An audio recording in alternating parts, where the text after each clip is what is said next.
नम्रता college में पढ़ाई करती थी। उसने अपनी बीए की पढ़ाई पूरी कर ली थी और उसके मम्मी पापा उसकी शादी की बात कर रहे थे।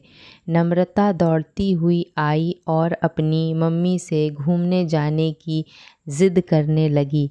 मम्मी, मेरी सब सहेलियां छुट्टियों में कहीं ना कहीं घूमने जाती हैं, हम क्यों नहीं जाते? आप तो सोचते हो बस दादी के घर चले गए या नानी के घर हो गया घूमना। इस बार हम कहीं और चलेंगे ना, कितना मज़ा आएगा। नम्रता ने अपनी माँ पूर्णिमा जी से मनुहार करते हुए कहा। अरे बेटा, जो मज़ा दादी नानी के घर घूमने में आता है वह कहीं और कहाँ आता है। सारे घर वालों से मिलना हो जाता है। यह तो सब आजकल के चोचले हैं। पैसा खर्च करके होटल के कमरे में पड़े रहो, और अगर तुझे घूमने का ज़्यादा ही शौक़ है तो शादी के बाद अपने पति के साथ घूमना। अब जा, देखा पापा ने खाना खा लिया है तो बर्तन उठा ला। मम्मी ने हमेशा की तरह उसे बहला दिया। मम्मी का यह हमेशा का ही कहना था, चाहे कोई फैशनेबल ड्रेस पहननी हो, बाल कटवाने हो या कहीं घूमने जाना हो, एक ही जवाब, शादी के बाद करना। खैर, नम्रता को भी ऐसा लगने लगा कि शादी के बाद शायद कोई अलादीन का जिन मिल जाता है जो लड़कियों के सारे शौक़ पूरे हो जाते हैं। कोई बात नहीं, एक बार शादी हो जाने दो, अपने सारे शौक़ पूरे कर लूँगी। और वह दिन आ ही गया जब रमन और उसके रिश्ते की बात चलने लगी। रमन और उसे जब अकेले में बात करने का मौका मिला तो बातों ही बातों में रमन ने उससे उसके शौक़ के बारे में पूछ लिया। मुझे घूमने का बहुत शौक़ है। अभी तो मैंने अपना देश ही नहीं देखा। अगर मौका मिले तो पूरी दुनिया घूमना चाहती हूँ, बिना हिचकिचाए उसने बता दिया। वैसे मुझे घूमने का ज़्यादा शौक़ नहीं है। मेरा मार्केटिंग का जॉब ही ऐसा है कि मुझे ज़्यादातर घर से बाहर ही रहना पड़ता है। शायद इसीलिए आपके साथ रहकर शायद हो जाए, मुस्कुराकर कहा रमन ने। शादी के बाद विदा होकर ससुराल आ गई नम्रता। पूरा घर मेहमानों से भरा हुआ था। एक हफ्ते बाद के ऊटी के टिकट बुक करवा के रखे थे रमन ने। धीरे धीरे करके सारे मेहमान विदा हो गए। बस जेठ जेठानी और रमन की दो बहनें रह गई थी, जिसमें से बड़ी बहन स्वाति की शादी तो उसी शहर में हुई थी। रमन और नम्रता हनीमून के लिए निकलने वाले थे। उससे एक दिन पहले पापा जी महेंद्र का कार एक्सीडेंट हो गया। कुछ लोग उन्हें लेकर हॉस्पिटल पहुँचे। खबर मिलते ही हड़बड़ाकर हॉस्पिटल की तरफ भागा रमन। पूरे घर में खलबली सी मच गई। दिन रात एक कर दिया डॉक्टरों ने, फिर भी पापा जी को बचा ना सके। हर आने जाने वाले की नज़र उसे इस तरह घूरती जैसे ससुर जी की मौत के लिए वही जिम्मेदार है। क्या सोचा था और क्या हो गया। हालांकि घर वालों में से किसी ने भी उसे कुछ नहीं कहा, परंतु फिर भी कहीं ना कहीं खुद को कसूरवार समझकर वह अपराध बोध से घिरती चली गई। जिस घर में कल तक हंसी ठहाकों की आवाज़ आती थी, आज उसी घर में मातम का माहौल पसर गया। नम्रता बेचारी, जो अभी तक ससुराल के माहौल में पूरी तरह रच बस भी नहीं पाई थी, उसके सिर पर पूरे घर की जिम्मेदारी आ गई। रमन को संभाले कि बदहवास हुई अपनी सास गायत्री जी को पति के गम में वह भी बिस्तर में लग गई। जेठ जी आखिर कब तक अपनी नौकरी से छुट्टी कर यहाँ बैठे रहते, वह भी अपने परिवार के साथ वापस लौट गए। बेटियां कब तक मायके में रह सकती हैं। एक एक करके वह दोनों भी चली गई। रह गए तो बस नम्रता और रमन। माँ जी को रह रह कर एंजाइटी के दौरे पड़ने लगे। कुछ देर के लिए भी उन्हें अकेला छोड़ना मुश्किल था। धीरे धीरे माहौल थोड़ा ठीक हुआ। माँ जी के पास छोटी ननद को छोड़कर 3 महीने बाद नम्रता अपने मायके पग फेरे के लिए जा सकी। रमन का तो जॉब ही ऐसा था कि वह घर में ज़्यादा देर तक नहीं टिक सकता था। माँ जी को खाना खिलाने से लेकर उनके सभी छोटे बड़े काम नम्रता ही करती थी। कभी किसी काम से बाहर जाना होता तो मेड को बिठाकर मुश्किल से जा पाती थी। उन्हें दवाइयाँ दिलाने का काम भी नम्रता का ही था। एक दिन उनकी दवाइयाँ ख़त्म हो गई। वह घर में काम करने वाली बिमला को बिठाकर मार्केट गई थी कि अचानक गायत्री जी का ब्लड प्रेशर बढ़ गया और उन्हें चक्कर आ गया। रमन को जब पता चला तो बहुत गुस्सा हुआ कि तुमने माँ को अकेले क्यों छोड़ा। उस दिन के बाद से तो उसका बाहर निकलना लगभग बंद हो गया।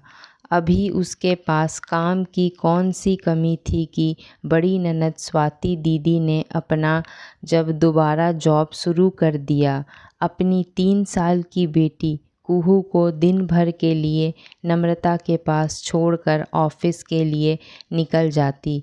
खुद माँ बनने से पहले ही माँ की तरह उस छोटी सी बच्ची को नहलाने धुलाने खाना खिलाने का काम भी नम्रता को करना पड़ता। शादी के 2 साल बाद वह एक प्यारी सी बेटी अनन्या की माँ बन गई। फिर तो दिन कब शुरू होता कब ख़त्म होता पता ही नहीं चलता था। जेठ जेठानी मेहमान की तरह आते, घूमते फिरते और कुछ दिनों रहकर चले जाते। नम्रता सब सेवा टहल करती, फरमाइशें पूरी करती। नम्रता ने घर इतनी अच्छी तरह संभाला हुआ था कि उसकी ननद हो या जेठानी, सब निश्चिंत होकर अपने बच्चों को छोड़कर शॉपिंग करने निकल जाते। 1-2 बार रमन के कहने पर वह उनके साथ गई, पर वहाँ से लौटने के बाद सब अपने अपने कमरे में घुस जाते, यह कहकर कि बहुत थक गए हैं। नम्रता किसी से कुछ कहती नहीं। एक आदर्श बहू की तरह सारा काम उसे अकेले ही करना पड़ता। इसीलिए वह खुद ही जाने से मना कर देती कि आप लोग जाओ, मेरा मन नहीं है। आस पड़ोस वाले भी देखकर कहने लगे, अरे आपकी छोटी बहू तो दिन भर घर में ही घुसी रहती है, लगता है जैसे उसे घूमने फिरने का शौक नहीं है। कैसे बताती घूमने का कितना शौक था उसे। और वैसे भी घूमना फिरना किसे पसंद नहीं होता। लेकिन लौटने के बाद सारे बच्चे मिलकर घर की जो हालत बनाते, कोई भी चीज़ अपनी जगह पर नहीं होती। किचन में बर्तनों का इतना ढेर कि वो घूमना सजा बन जाता। उसकी बेटी अनन्या 2.5 साल की हो गई थी। रमन और उसने सोचा था कि अगला सेशन शुरू होते ही उसे स्कूल में डाल देंगे। तभी एक दिन जेठ जी का फ़ोन आया कि उनका पूरा ग्रुप केरला घूमने जा रहा है। बेटे राहुल का कोई एग्ज़ाम है, इसीलिए उन्होंने सोचा है राहुल को नम्रता के पास छोड़कर मैं और तेरी भाभी निकल जाएं। वैसे भी उसे तो घूमना फिरना पसंद नहीं है। सुनकर पता नहीं रमन को क्या हुआ। क्यों भैया, नम्रता क्या आप सबके बच्चों को रखने वाली कोई नौकरानी है? स्वाति दीदी ऑफिस जाती है तो कुहू को छोड़ जाती है। आप लोग जब यहाँ आते हैं तब भी सबके बच्चों का वही संभालती है। यहाँ मम्मी है, कुहू है, इन सब के चक्कर में कई बार अनन्या उपेक्षित हो जाती है। नम्रता भी आखिर कितना काम करे, क्या वह इंसान नहीं, कोई मशीन है जो थकती नहीं है? आप लोगों ने कभी सोचा है, जब से हमारी शादी हुई है हम दोनों कहीं बाहर नहीं गए। वह अपने मुंह से नहीं कहती तो क्या उसका मन नहीं करता होगा?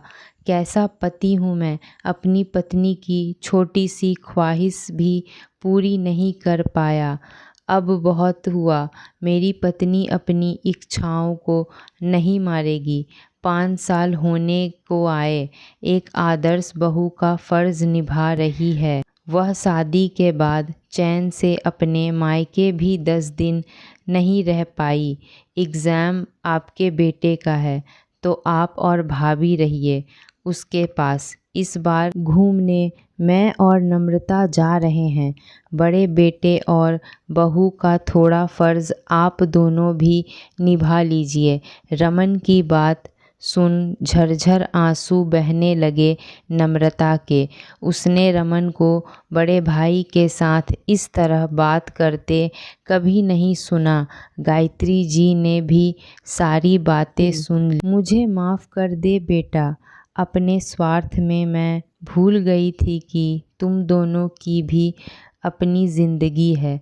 पति तो मेरा गया था और ज़िंदगी से रंग तुम दोनों के चले गए। अरे नई नई शादी हुई थी तुम्हारी, अपनी ज़िंदगी की एक नई शुरुआत करने वाले थे तुम दोनों। मैंने खुशियों की जगह जिम्मेदारियों का पहाड़ तुम्हारे सर पर लाद दिया। मैं अब ठीक हूँ। तुम दोनों घूम कर आओ बेटा। बिमला है मेरे पास मेरा ख्याल रखने के लिए। अपनी आँखों के गीले कोर पोंछती हुई बोली गायत्री जी। आज बहुत खुश थी नम्रता।